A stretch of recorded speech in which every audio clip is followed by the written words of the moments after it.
Ուր են 300,000 ադրբեջանցիները։ Քարքին Հայաստանի տարածք չի։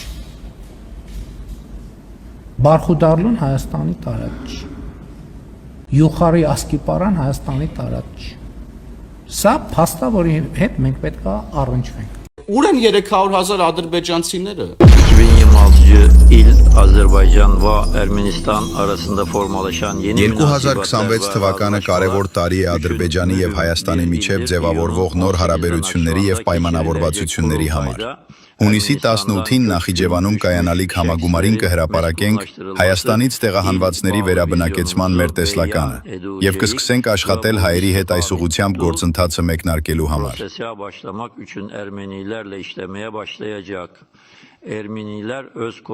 Հայերը պետք է փոխեն իրենց սահմանադրությունը եւ դրանից հետո 100,000-ավոր ադրբեջանցիներ հնարավորություն կստանան վերադառնալու իրենց տները, ինչպես արդեն նշել եմ, ոչ թե տանկերով, այլ մեքենաներով։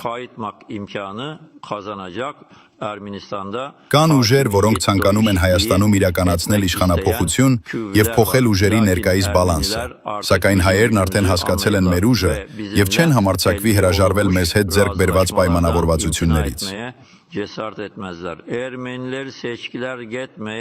եմ անում հայերին, որ գնան ընտրության եւ ընտրեն Նիկոլ Փաշինյանին։ Ակնկալում եմ, որ հայերը բավականաչափ խելացի կգտնվեն, որպեսզի ընտրեն մեզ հետ համագործակցությունը շարունակելու ճանապարհը։ Փաշինյանի վերարտադրվելու դեպքում առնվազն մի քանի տասնամյակ հետո Հայաստանում ադրբեջանցիները ավելի մեծ քանակություն են կազմելու ու իրենց պետությունն են դարձնելու։ Թող բերանս չորանա, որ տենց բան եմ ասում, բայց ես դա տեսնում եմ, ես կմեռնեմ կգնամ, իմ տարեկիցները կմեռնեն գնան, բայց ես չեմ ուզում, որ իմ տղաների, իմ թոռների կյանքը կախված լինի Թուրքից։ Мы хотим, чтобы молодое поколение Азербайджана знало свою настоящую историю.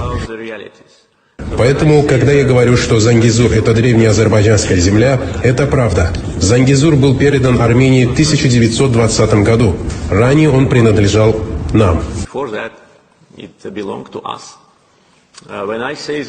Когда я говорю, что Гейча или Сиван, как они его назвали, это азербайджанское озеро, это тоже правда. Достаточно посмотреть на карты начала 20 века, и вы не найдете там Сивана, но вы найдете там Гейча.